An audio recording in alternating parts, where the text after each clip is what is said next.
Greetings, everyone, and welcome to iAfrica. My name is Awasar. I'm Assistant Director for Academic Affairs here at Michigan State University.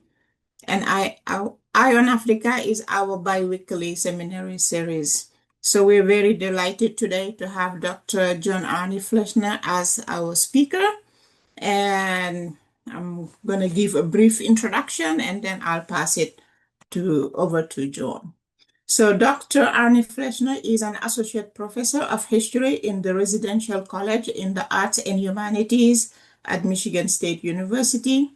He's also a research fellow in the Department of History, University of the Free State in Bloemfontein, South Africa. Dr. Arne Fleshner authored Dreams of Lesotho, Independence, Foreign Assistance and Development, and he was the lead editor on the Historical Dictionary of Lesotho, 3rd edition. He co-edited Migration, Borders, and Borderlands, Making National Identity in Southern African Communities with 3 colleagues from South Africa and Zimbabwe. His work looking at the history of youth, decolonization, development, independence, and borders in Lesotho and South Africa has also appeared in the Journal of African History, Imperial and Commonwealth History, the Journal of Southern African Studies, the South African Historical Journal, and more. The book on which this talk is based, White Gold and Thirsty Communities, was published in February 2026 by the Africa Institute of South Africa in Cape Town. So congratulations, John, on the newly published book, and thank you for presenting here. I pass it over to you now. Thank you so much, Awa. I appreciate the warm introduction, and it is always an honor and a pleasure to be part of the Eye on Africa series at the Michigan State University African Studies Center. I see lots of familiar names and faces I know in the attendees list, so I appreciate everyone coming out today, and I appreciate also those who I don't know. So yeah. So I'm going to talk a little bit today about my new book that came out, and I look forward to conversation about it. I'm going to try and give a brief summary of the book itself and its significance in Southern Africa. I was actually in Lesotho and South Africa over MSU's spring break, doing a number of book launch events. I have my voice back from that. But I look forward to hearing your thoughts on the project based on what I present here today. So I will try to make sure that we save time for the Q&A at the end. Right, so let me just jump right in. Plans to harness the waters of Lesotho for use in South Africa are old. South African Prime Minister Jan Smuts approached the British colonial government in the 1930s about damming the Caledon Mohokare River and sending the water into the Free State for irrigation and domestic use. The British colonial government in the 1950s, tasked with the plan of finding revenue-generating development projects for their then colony of Basutoland, proposed damming rivers in the north of the territory to make hydroelectric power, then selling the water and power to South Africa. None of these plans came to fruition or even led to serious discussions between the government in South Africa and the colonial administration. In part, this was because the water and power needs of South Africa in mid-century were not dire enough to necessitate the consideration of projects that involved solving what was then seen as unnecessarily complicated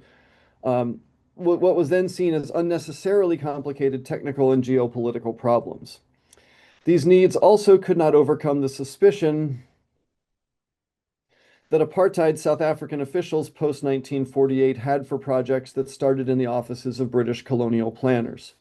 Further, chiefs and other Basotho officials in Lesotho were intensely skeptical of colonial development plans that they feared might forcibly incorporate Lesotho into the apartheid state instead of moving the territory towards political independence.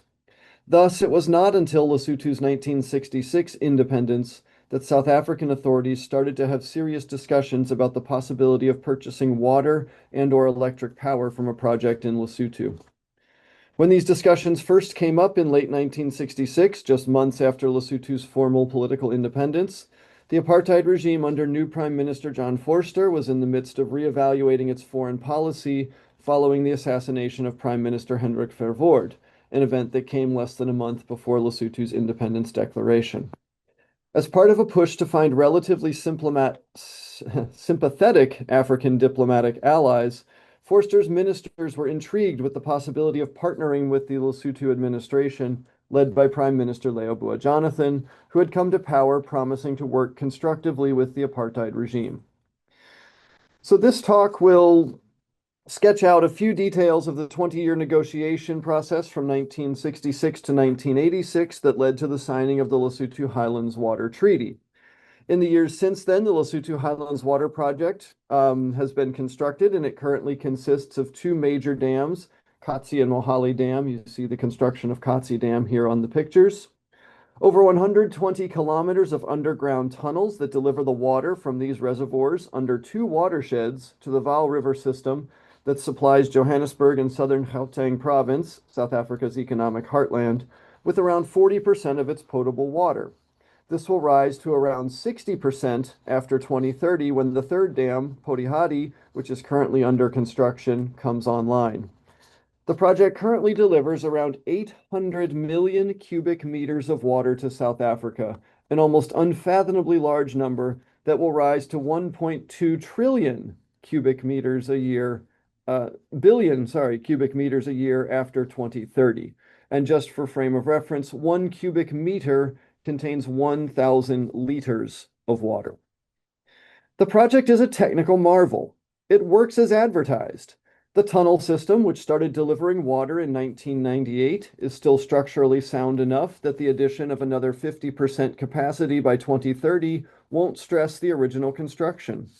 The project shut down for 7 months this past year for maintenance, and the pre-planning by the two-state coordinating body meant that not for one day was Johannesburg at risk of running out of water during this period. The project and the treaty take advantage of Lesotho's higher altitude to transfer immense amounts of water by gravity-fed systems that require no pumping. Thus, the system utilizes gravity to keep down costs, allowing more water to flow more cheaply. The Lesotho Highlands Water Project has won all sorts of awards for its design and construction processes from the 1990s to today.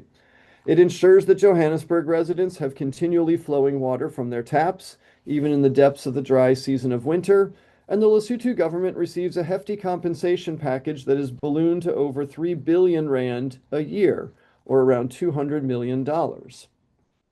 And yet, despite the success of this project, millions of residents of both countries lack access to clean, affordable, and accessible water. Water is so often the focus of public protest in both countries, protests that go under the moniker of service delivery protests, and which often consist of residents blocking roads, having rent strikes, throwing rocks at police, and marching to municipal offices to demand better services. These happen in Johannesburg's urban townships and informal settlements, but also in small towns across southern Gauteng and the Free State provinces of South Africa, and in rural communities in Lesotho, especially those directly impacted by the Lesotho Highlands Water Project dams. They have also increasingly been taking place in Johannesburg's middle-class suburbs because of failures of water infrastructure in those richer communities. So why have these protests increased in frequency and intensity in recent years? I argue the rhetoric of development and the high expectations that generations of political leaders built up around projects like the Lesotho Highlands Water Project that makes the continued lack of water in these communities so galling. The inability of residents to access the water from this project highlights the failure of the post-1993-1994 democratic regimes in Lesotho and South Africa, respectively, to fulfill the expectations of service. This should be a project that both governments can point to as evidence of their success, their technical competency, the ways they are making life incrementally better for residents, but instead it is reviled by residents on both sides of the border and seen as a boondoggle by many more. It is seen as emblematic of the ways that the Cold War, apartheid, and regional and global inequities continue to play out in the Southern African region. So a quick note on sources. The new book draws on almost 20 years of research I have done in Lesotho at the National Archives in Maseru, at the University in Roma, as well as other repositories across the country. I also utilized oral histories with people familiar with the project and familiar with sort of the public mood around the project. A recent release of files from the post-independence period by the Lesotho National Archives closed some important gaps in the historical record, especially for the 1970s, and I'm grateful to the hardworking archivists there in Maseru for their work at making this post-independence history more accessible. I also used files from the South African National Archives in Pretoria and Bloemfontein, files accessible through the public reading rooms. But a primary source of information for this project came from a PAIA Act request. PAIA is South Africa's Promotion of Access to Information Act, the South African equivalent of the FOIA process in the United States. Um, I put in this PAIA request with the help of Dr. Chicha Twala, who's now at UNISA in South Africa, to the Department of International Relations and Cooperation, or DIRCO. DIRCO is the successor organization to the apartheid-era Department of Foreign Affairs. DIRCO no longer transfers files to the National Archives due to space constraints. So in order to access these files, you have to put in a PAIA request, which is like shooting in the dark because there is no public reading room. There's no book that's publicly available that tells you what sort of files they have. So I shot in the dark and I received 1,000 PDF pages in no apparent order, half in Afrikaans, half in English, which provided some very important insight into South African thinking on the project, both from the foreign affairs side, but also from the security force side, because much of the correspondence was with the security forces. And so while I didn't have direct access to the now destroyed and defunct security archives, I had at least half of the conversations that they were having. South Africa's chief engineer for the Highlands Water Project, Theo van Robroek, also wrote his memoirs and put them online, which is absolutely wonderful, and I have drawn on that as well. And finally, I used some sources from the British National Archives in London and the U.S. National Archives and Record Administration in Maryland, suburban Washington, D.C. So in short, this was an extensive research project that was multinational, international, and tricky to put together. So I hope I've done them justice. Just to give a brief overview of the periodization, I'm not going to walk you through the entire book, but just to give a background on the history that we are dealing with here. From the 1930s to the 1950s, colonial water planners talked about a project like this, but did not have any formal talks with South Africa. That, of course, as I said in the intro, changed after independence in 1966. The early period, though, when the talks were getting started, South Africa is viewing this more as an aid project rather than an infrastructure project, because the water needs of Johannesburg and the Witwatersrand were not particularly high at that time. South Africa did not yet have a full national electric grid, and so couldn't really utilize the hydropower that the project would have created, and they saw it more as a diplomatic and an aid project. This changed in 1972 when when Lesotho took a harder line on foreign policy towards South Africa.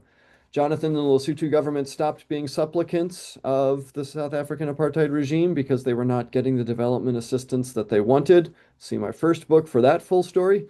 And they took a harder line, and Lesotho was pursuing alternative aid schemes.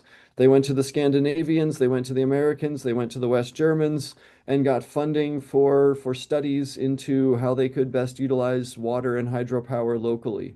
And so they were not particularly interested in talking to South Africa about that. Talks restarted in the late 1970s, though, as I will note later, it was often delayed after this time by confluences with geopolitical events, both regionally and internationally. And so from 1976 to 1982, the talks became increasingly fraught at the political level, and yet the technical side of them, pushed by the civil servants behind the scenes, became much more serious. And so a lot of the details of what would be the project were hammered out by the civil servants working in the background, waiting for the politicians to come to some sort of agreement and to make the final tricky decisions on the key political questions around this. Of course, for those who know their regional history, in December of 1982, the South African Defense Forces invade Lesotho's capital, Maseru, killing 42 people, which sets back diplomatic relations, but also the project. But it also highlights how the security worries of the apartheid regime from the 1980s are coloring the entire negotiations around this project. And that includes Cold War concerns, right? The South Africans see themselves as facing what they called a total onslaught from communist-backed forces. And so their response to that was a total strategy, which included invading and making raids on most of their regional neighbors, Lesotho included. So how does the water project finally come to any sort of agreement given this fraught political situation? A coup in Lesotho that is engineered and orchestrated, at least in part, by the South Africans. And so a military regime comes to power in Lesotho in January of 1986, and it is 10 short months later that the treaty is officially signed in Maseru in October 1986. I also argue in the book that this history is well known and that it causes many people to distrust the treaty itself, right? Regardless of the content of the treaty. And so it has laid the groundwork for mistrust around the project because it was signed into law by the apartheid regime, which lacked democratic legitimacy, and the military government in Lesotho, which lacked democratic legitimacy, with neither of these groups being particularly attuned or interested in any sort of public consultation around projects. So that's the treaty in 1986. That starts the construction phase on phases 1A and 1B, which is complete by 2004. After another series of negotiations and the project being wrapped up again in regional political scandals, especially around the presidency of Jacob Zuma in South Africa. In 2018, phase 2 is formally kicked off, and we are currently in phase 2 construction on the Podihadi Dam. I just saw today on social media that the new bridge that phase 2 has constructed over the Senqu or Orange River in the mountains of the Mogotlong district is open. So the infrastructure for phase 2 is coming along, and the water deliveries from that dam are scheduled to start by 2029 or 2030, with a second hydroelectric scheme also coming online about that same time. As I said, there were some serious confluences with regional events around the water discussion talks, and it started from the very, very beginning, right? Leabua Jonathan becomes the first independent Black leader to meet with Prime Minister Verwoerd, and becomes the only one because 4 days after the meeting, Verwoerd is assassinated in the South African Parliament. Water was a topic of discussion at that initial meeting.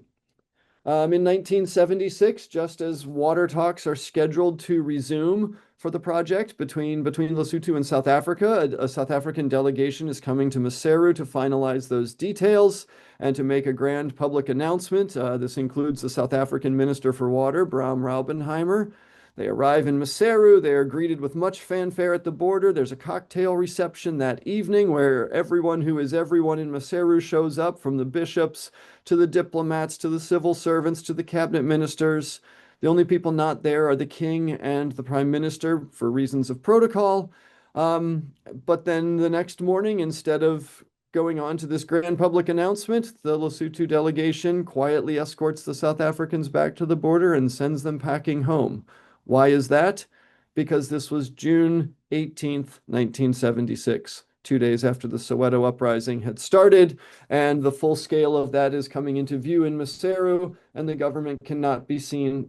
government cannot be seen as kicking off new negotiations with the South African regime that is gunning down children in the streets of Soweto. And so that stalls negotiations for another couple of years. Then in 1986, right as the treaty is about to be announced and ratified, the South African cabinet is set to formally announce approval of the treaty on September 29th, 1986. And this is the exact same day the United States Congress overrides President Reagan's veto of South African comprehensive economic sanctions. And so once again, the spotlight for the Lesotho project is stolen by world events that will greatly complicate it, right? The economic sanctions make funding the project that much harder and present a new set of challenges to all involved. Um, and then again, right before the ceremony for the signing in October of 1986, Mozambican President Samora Machel is killed in a very suspicious plane crash, and this leads to protests from students in Lesotho who attempt to get to Maseru, into the venue where the treaty is going to be signed, and they are beaten back by Lesotho security forces firing tear gas. So again, this project was born in conflict and strife. It was born in an era where people did not trust the governments of the day, and this suspicion has bled over into the contemporary period, is an argument that this book is putting forward. Um, so why did the Highlands Water Project eventually happen, and what was the result? It happened because Johannesburg has absolutely no business being a modern massive metropolis.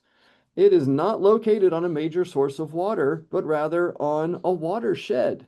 And so it is the largest city in the world that does not have a major source of water running through it. Um, why is it located where it's located? Because of the gold, right?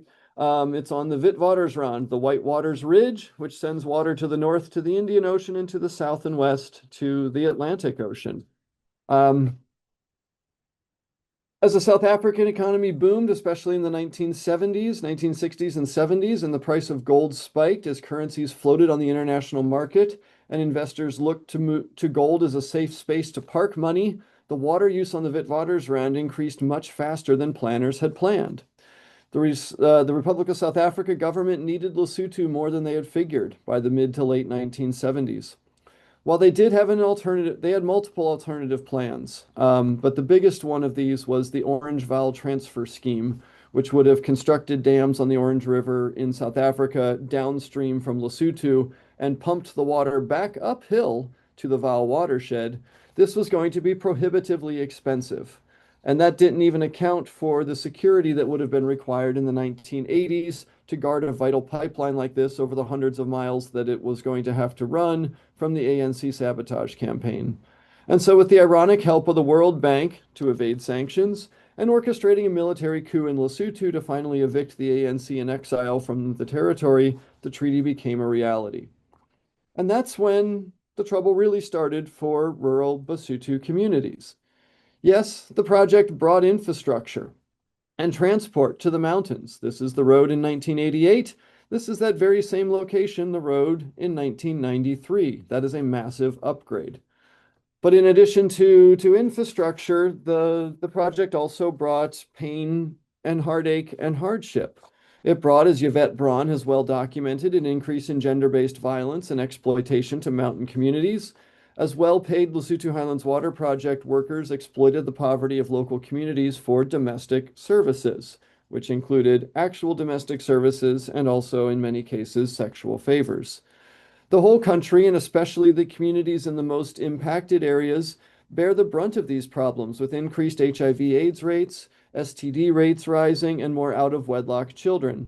And this is even before we discuss the ways in which these communities have been inadequately compensated for their lost lands, houses, and livelihoods. And yet this is the tension of the project, is it has brought progress, right? New roads, new bridges, decreased transportation times, allowed people more access to the lowlands and to economic opportunity.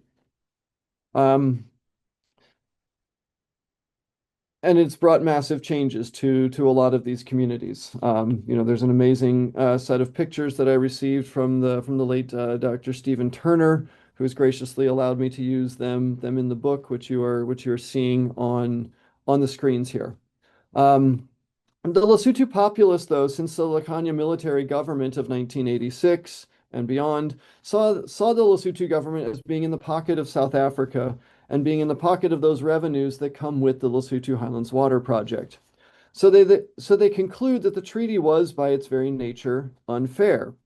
Few can talk about the details of the treaty or exactly how Lesotho is being cheated on it, but the perception is widespread that Lesotho received a bad deal on it because of how it was signed and because of what they have seen in the interim. This persists into the present. People use as evidence the fact that many communities in the lowlands and in the highlands of Lesotho still lack access to water, and that the displacement and resettlement of highlands communities has been extremely problematic, with many facing uncertain futures. And this has been well documented by non-governmental organizations, both in Lesotho and internationally. The Basotho populace has also imbibed of the rhetoric of the white gold that the government and the Lesotho Highlands Development Authority have put forth. And when they have no access to water in their houses, and they live with the social problems that have come with the treaty and the project, the rhetoric causes disillusionment with government, with the Highlands Development Authority agency, and with the treaty in general. People know that big revenues come in and that they lack access to regular, safe water. They also know that the agreements were for some many years concealed from the public by undemocratic regimes on both sides, and thus there is no trust. On the South African side, the water infrastructure was primarily built to serve historically advantaged communities, middle-class suburbs being much better with their infrastructure than former townships and informal settlements. Discontent with the Lesotho Highlands Water Project surfaced in the 1990s and early 2000s as protesters in Alexandria and Johannesburg argued that the money flowing to Lesotho would be better spent on creating more robust infrastructure in their own community and fixing the leaky pipes that are already there. Again, a theme that is still running through Johannesburg in 2026. I heard people griping about this just this month. This has only continued with the perceived mismanagement of Rand water through southern Gauteng Province. Thus, some of the popular anger seen in service delivery protests there stems from historical understandings of how the Lesotho Highlands Water Project has disproportionately benefited historically advantaged communities in the Johannesburg area. Water protests are thus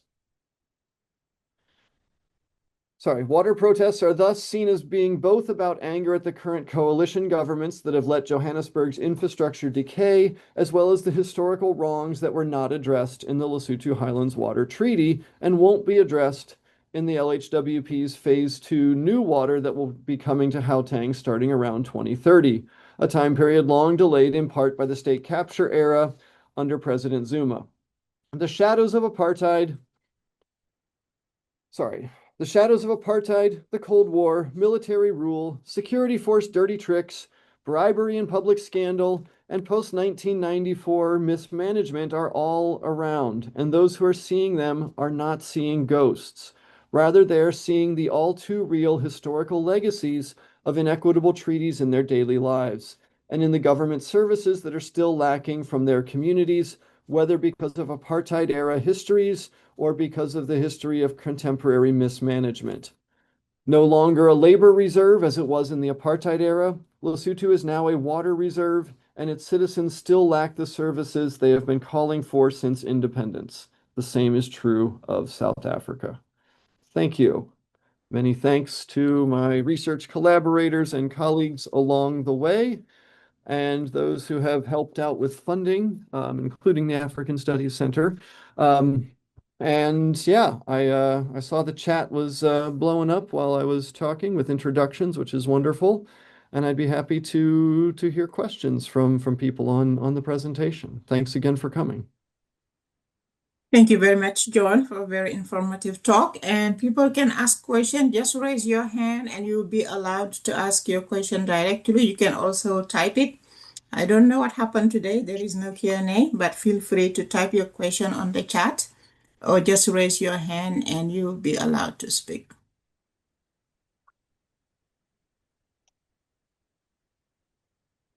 Yeah, I see Dave Wiley, Jamie Monson. Welcome, everybody. It's nice to see you.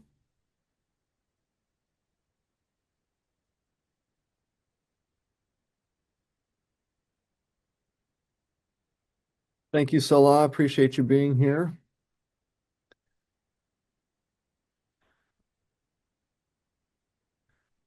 And thank you to the folks who I'm meeting through the introductions in the chat. It's wonderful, wonderful to be introduced to all the new folks who are part of the Africanist community here at Michigan State.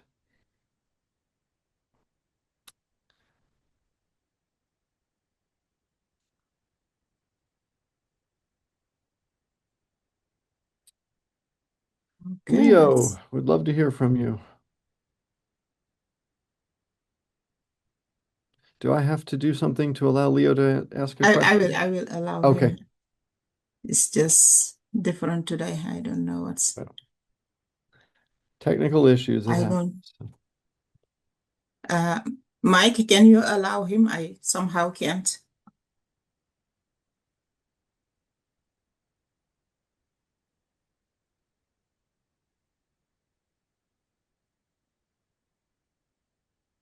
Okay, I'm gonna allow David because I can. Okay. David Wiley, go ahead. Hi, John. Thank you. Uh, we thought that the meeting was in 201 International Center, so we've just missed the first part of your talk, I'm sorry to say. But I wonder if you could say a word about who are the actors in Lesotho who are going to argue for the people's interest in this in Lesotho and with their grievances about the Water Commission and the like. That's a great question.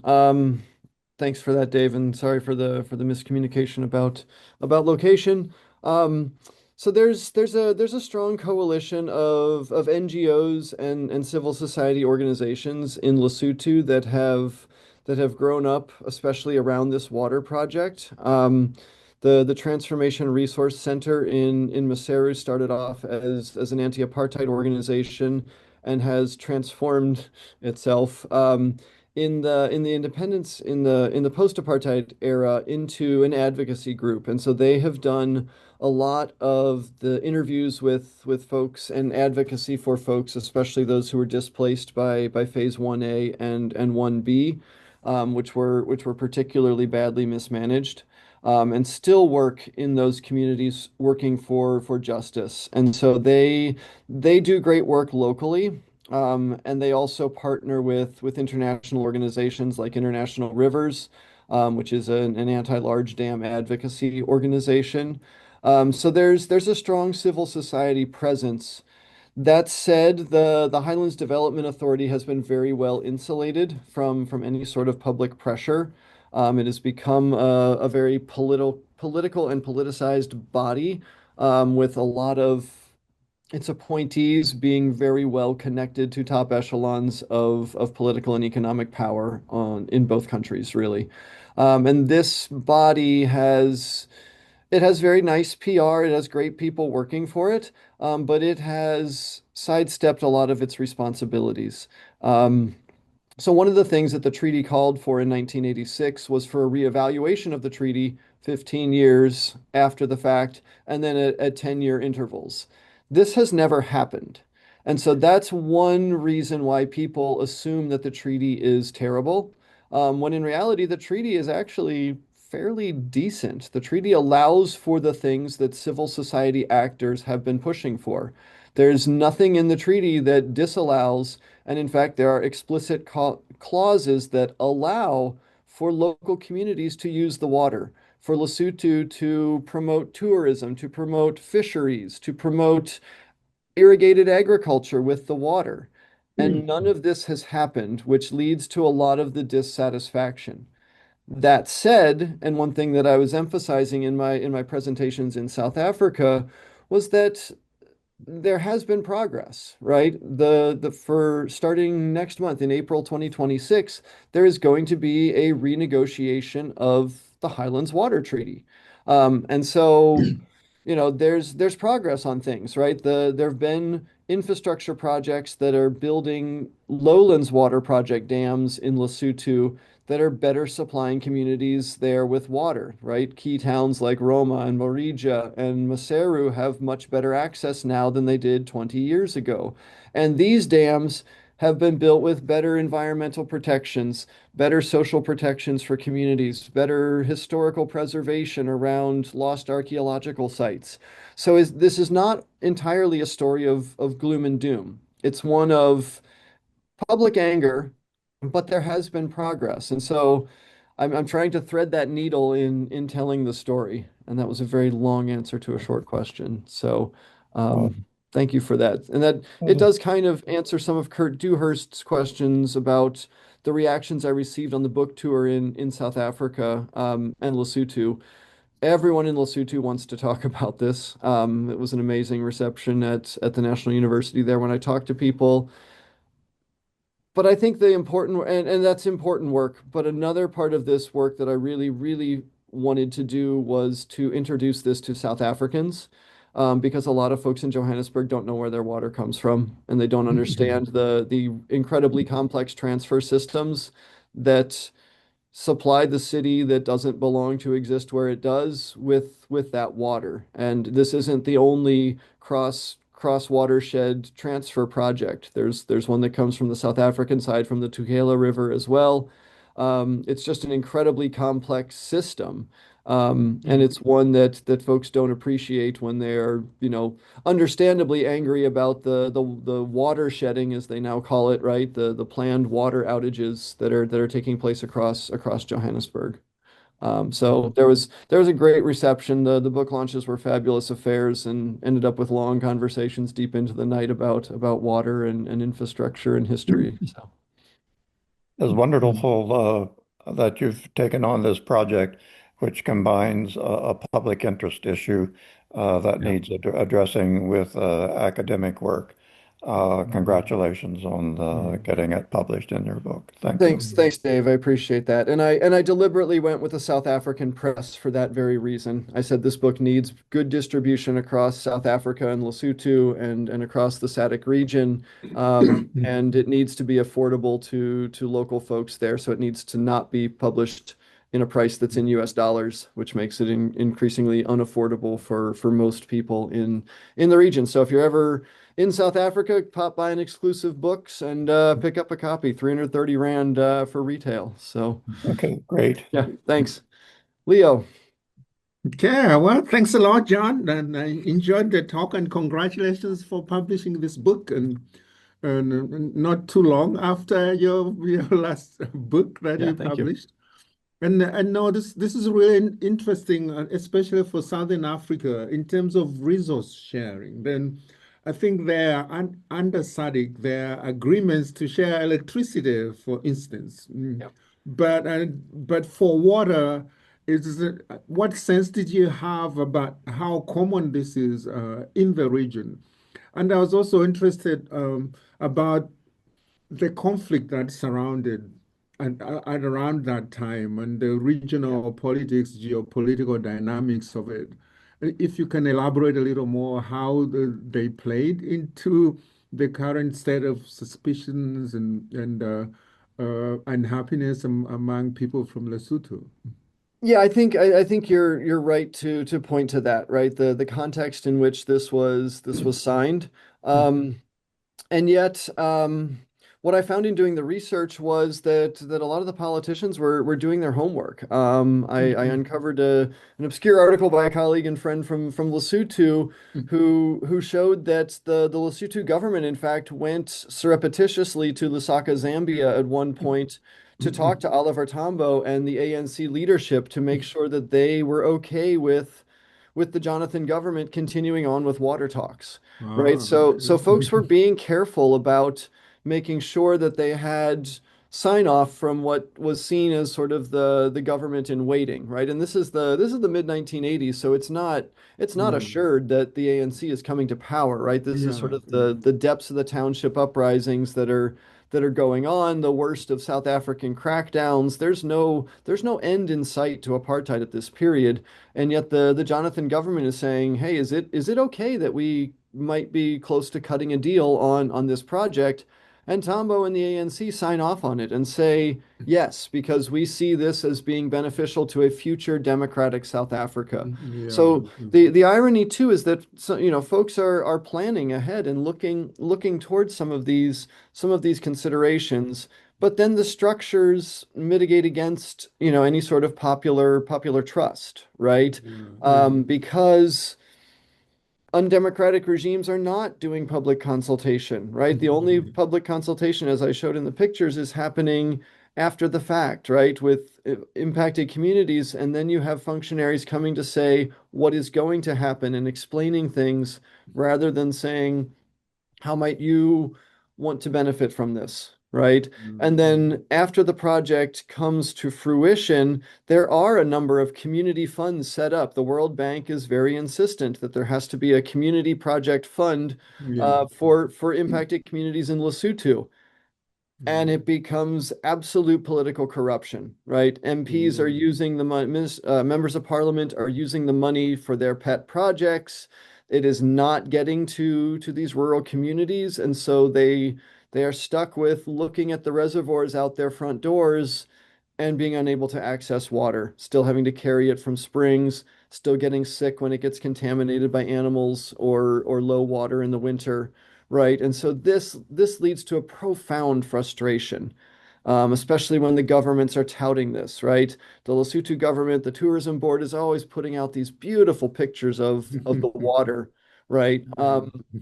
And then these communities don't have it, and so they get, their frustration is not only real, but it's 100% understandable. And so I just published a piece in the conversation at the end of last week where I said, one of the easiest things that they could do to improve the public reputation of this would be to make sure that the impacted communities in the highlands have access to safe and affordable water. There aren't that many of these communities. Every couple years, the South African newspapers rediscover the scandal that these communities live within sight of the reservoirs and still don't have water. It is not hard. It would actually not be very expensive. Just get it done, right? So there's some of these easy steps that could be taken to restore some public trust in it. And then, make sure that the hydroelectric plants are functioning properly, especially in a time of electric load shedding through South Africa, right? So yeah, thanks for that, Leo. That I could go on forever about this. Okay, thank you. I think I'm going to try and take a couple of questions out of the chat here because people have been putting some great stuff in here. Dalen writes and asks about effects of the dam on fisheries and endangered species of fish. This was not looked into prior to phase 1A and 1B, right? There were very few full environmental impact assessments done. There was some work mandated by the World Bank, but the 1980s and 1990s were a different time. These days, there's a bit more consideration of that. Some of the endangered fish species up there, there's more effort to conserve them. There's also sort of an adjacent question to that. Lesotho has set up some commercial trout farms in the Katsi Reservoir, but this again leads to community complaints because it's given out under concessionary terms, and so you have to have access to a lot of capital in order to be a trout farmer. And these local communities that are living within sight of the dams just want to be able to fish, right? To pull some protein out of the waters to help their families. And so it's become a contentious affair as well. And again, it's a story of progress and improvement in that phase 2 had a much more robust environmental assessment and impact, right? So again, some people are learning some lessons as we go, and we don't want to lose sight of that and say everything is terrible. We want to hold in intention the frustrations that some people have, along with the tremendous success, right? 15% of Lesotho's government revenues come from the water project today, and that total is increasing as the revenues go up. Johannesburg, again, doesn't run out of water in the dry periods, even at the worst of an El Nino drought, in large part because of these reservoirs, right? So those are very real and tangible everyday successes for this. It's not necessarily stuff that people know and notice, right? Because people expect their tap to run with water, just as we do. And so they don't say every day when that comes on, gee, thanks, governments and the Lesotho Highlands Water Project. So it's one of the tensions that's going on there. There are some questions in the Q&A. I don't Yeah. know if you've seen them. I'm looking at the webinar chat. Is that what you're talking about, Awa? Look at the Q&A box. The Q&A There are also, box. maybe look on more. Oh, sorry. There we go. Yeah. Oh, Jamie. Okay, yeah. I have a chat box and a Q&A box. Oh my goodness. Jamie Monson, thank you. Methods about rural responses. Um, right. So this is a really tricky subject. As I sort of noted in the presentation, there's been a lot of work done either by other academics or by local NGOs with these rural communities. And since the displacement has been ongoing since the late 1990s, um, a lot of these communities are really still very traumatized. And so I made the conscious decision, not just because COVID was limiting travel, but that I was not going to try to reinvent the wheel by talking to folks in these communities, but I was going to rely on the great bodies of research that were already out there. And in part that was because I came across some reports saying that amongst some of these community members, they don't want to talk about it anymore. They've talked themselves out, they have complained enough, and they just want to get on with their lives. That doesn't mean the injustice is not playing out daily, it is. But I didn't want to be a source of re-traumatization, in terms of trying to reinvent those wheels. So I primarily relied on secondary literature for that, though I did interviews with folks who would know about sort of how communities are feeling, right? And how folks are experiencing the project, whether in the lowlands towns or up in the highlands. And so I talked to academics, I talked to people who'd done that sort of work. I talked to people who are, part of community organizations who have their finger on the pulse of things like that. And so I made some real conscious choices about how to get at the rural response. And it was something I grappled with for a long time, right? Because it was a key part of the argument. But I was not going to go out and do that work myself for a variety of reasons. So yeah, it's a great question. And, again, would love to talk with grad students at length about these sort of research choices that you have to make in pursuing projects, especially around sensitive subjects and trauma like that. Johnny Horton asks, what's the most ideal way within the Lesotho Water Project to prioritize community stability while improving access to clean water? That's a big one. I think there's a couple of registers for that, right? For the communities that are still living in their homes that are near the reservoirs, it's you just need to provide them with water, right? Get them tapped water so people are not carrying from springs and things like that. In terms of the communities that are going to be displaced, for instance, by the phase two, when the Potihati Dam starts filling up, learn the lessons from phase 1A and 1B. Get the community engaged, get people involved, actually hear what their needs are. Um, the you got to have great community outreach if you're going to make a project like this successful, and it has to be responsive. You work with the groups that know these communities, right? Tap into those NGO networks and the activist communities so that you can hear firsthand. I think I think a lot of that. Yeah. Thanks for that question. There's one also from Michael Jacobson here who says he was there 1986 to 1988, guessing a Peace Corps volunteer. Didn't hear a peep about the water project, village isolation. The coup wasn't talked about either. Village water systems built in the 1980s didn't last. What's the solution? It's possible some of those systems actually did last. So I've done work on village scale water projects for my first book on the history of development, as well as this, and it's surprising how effective a lot of those systems can be because a lot of them were built with community buy-in. And I think that's a key lesson from all of this, right? So for instance, the village water supply projects were often a three part funding model. One part was overseas funding, right, for materials.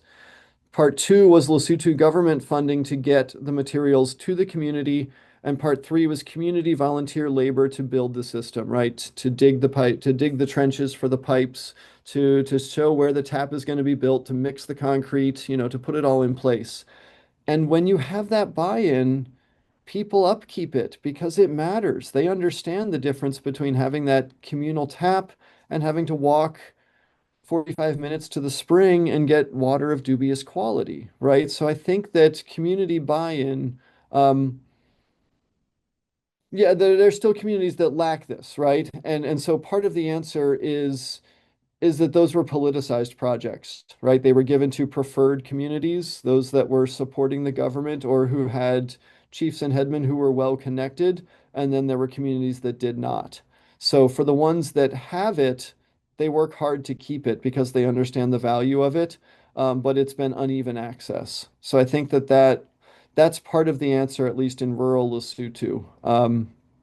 As for South Africa on the Gauteng side, there needs to be a push to prioritize water infrastructure to township residents and informal settlements that have sprung up, right? And that push isn't always there, especially given the current xenophobic moment in South Africa and a perception that a lot of these communities are filled up with folks who aren't necessarily South African according to their papers. So it becomes really complicated on both ends. But yeah. So thanks for that. Um, will they ever have a better way to get a source of clean water is another question. I mean the options are there, right? Lesotho has the right Article 4, Section 2 in the treaty to tap into the reservoirs, to allow the Lesotho folks to have access to. They haven't done it yet. They haven't prioritized it. They need to. Um, and that's for the mountain communities, but also in the lowlands. So so yeah, let me bounce back to the chat here to see a couple other questions. Thank you, Michael, for the question. Thank you, Killy. Um, Layla has a question in an IAH class about Africa and the world. Layla, thank you so much for coming. How the 20-year negotiation process shaped terms of the Highlands Water Treaty. Really great question. Really, really great question. And the negotiation period shaped those terms more than folks realize. And so that was another reason why I wanted to write this book, because the perception in Lesotho towards the project is much more negative than in South Africa. People think they're getting a raw deal on the treaty. But in reality, the 20-year holdout was mostly on the Lesotho government side to make sure that the terms of the treaty would benefit Lesotho. And Leobua Jonathan, for all of his flaws, of which he had many, um, held out for pro-Lesotho terms. And insisted that Lesotho needed to be treated as an equal partner. And so I actually declare in the book that in 1972, when Lesotho takes a firm stand and walks away from the table because South Africa is offering a scandalously low rate of compensation for hosting this project. I say that's when Lesotho earned its diplomatic independence, was 1972. And then even in the final negotiations between the military government and the apartheid regime, which people rightfully suspect, that Lesotho did not have a lot of leverage, they still managed to increase the percentage of royalties that they received. So I start the book rather provocatively. My first sentence is the Lesotho Highlands Water Project does not sell water, which is true. Lesotho cannot sell the water in the Senqu River because it's international water. It flows through Lesotho, through South Africa, along the Namibian border, and Botswana's in the watershed. Lesotho doesn't own it. So the payments that come for the project are for three things. One is for Lesotho hosting the infrastructure. Two, so South Africa doesn't have to. Two is a payment for delivery, right, to make sure that the water keeps flowing, that Lesotho has an incentive to do as well because it gets the hydropower. And the third thing that they are paid for is the cost difference between South Africa's alternative scheme that would have put the dams in South Africa, pumped the water uphill, and gotten the same water to the same place at a much higher cost. So Lesotho gets a percentage of that. And in the final treaty, it was supposed to be 50-50. Lesotho would get 50% of the cost savings. South Africa would get 50% of the cost savings. But even there in 1986, at the final negotiations, the Lesotho delegation was able to up that percentage. So the final percentage, the one that's in force today, is Lesotho gets 56% of the cost savings.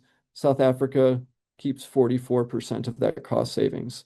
So the negotiations took a long time, but Lesotho, I think, if I had to make an argument, ended up with a better deal because of the length of that. So again, Layla, thanks for coming. I'm still scrolling down this list here, and Awa, you can tell me if I'm talking too much. And You're doing great. thank you. The audience seems to still be here, so I appreciate that as well. I'm looking at Janet's comment here right now. Lives in Joburg. Of late, the city has been experiencing water shortages, poor governance, others to climate change. Yeah, I think you're spot on. It's a political economy issue, right? It's Rand Water not devoting the resources they need to do this. It's a lack of political will to make Rand Water do that. It's a product of old infrastructure, right? It's the same story that Buffalo, New York is facing, that any Rust Belt city here in the US is facing, which is the infrastructure is old and creaky and crumbling. We've all walked around Johannesburg and seen water just bubbling out of the pavement, right?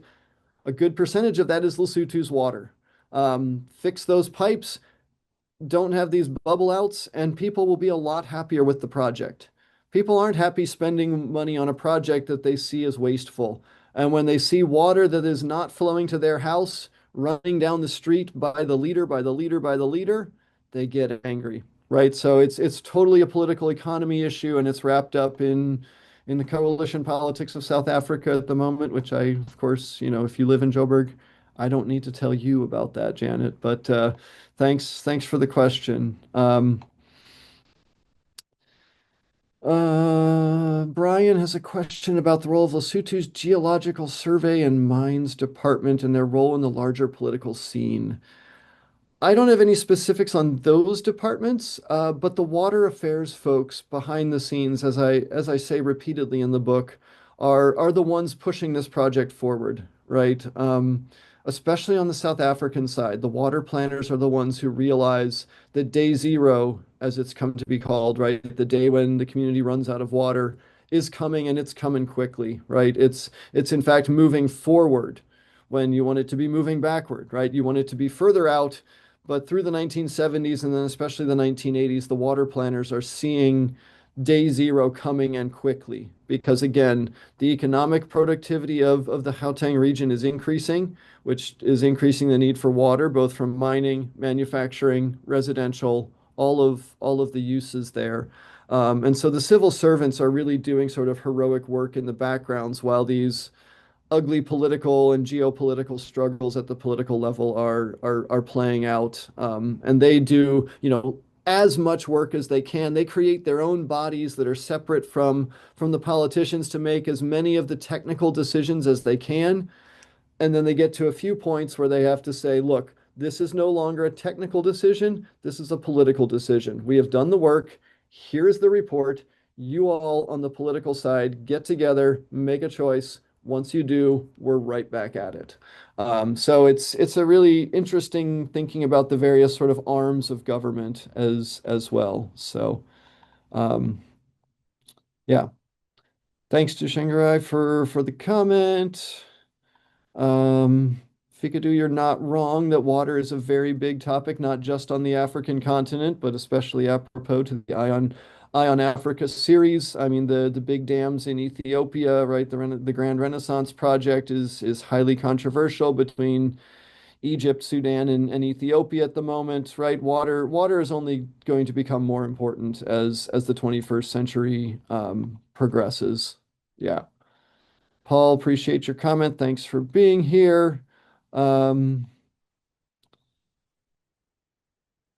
Yeah, and Michael's right to point out that the fair price to Lesotho includes cost avoidance to South Africa. That's part of the funding model. So my original title for this book was overruled by the editors. I wanted to entitle it "Selling Gravity, Perpetuating Inequality," because that's what Lesotho is doing. It's selling the altitude difference between the Lesotho High Mountains and the Vaal watershed, where the water is going, because there's at the moment, not a single pump used in the scheme. All 120 kilometers of tunnels are gravity fed.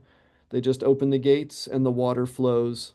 Going to the outfall and on the Ash River that I showed in the slideshow is astounding because it's a river flowing out of a mountain. And when you just sit there and watch it come out of the rock, and go past you and then head up north towards Johannesburg. It really drives home the scale of the project. And like I said, it delivers 800 million cubic meters a year, which you multiply that by 1,000, and that's how you get the number of liters that it's delivering at the moment. And it's truly staggering. It's life-giving, right? Water is crucial to life. And so this project is life-giving for folks on both sides of the border. And we want to highlight that because it's keeping people alive, right? Through sanitary measures, through drinking, through industry and jobs. And yet there are also problems with it. So this project has captivated me for a long time. I always said I wanted to write a book on it, and it never felt like I could. One, because it's so big, in every respect, but also because the sources weren't there. And then over the past about 4 years, the sources just kind of fell into my lap at various times, right? Either through archival research or through that public records request or the archive opening new files that just happened to be the exact ones that I needed. And so I figured if the files are going to find me, then I better do my duty and if the universe is calling, I better answer. So I got to the book here. Yeah, and appreciate everyone coming here today. I don't know, I don't see any other questions. I think I have the Q&A open still. Yes. Yeah, I think you answered all the questions. So any more questions before we call it a day? Yeah. So thank you. Thank you very much, John, and congratulations again for the book. And thank you everybody for coming, for your comment and your questions.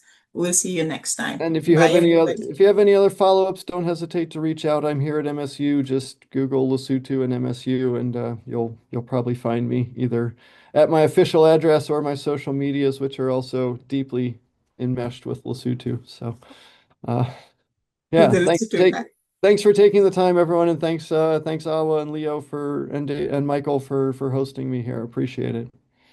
You're very welcome. Thank you, everybody. See you next time.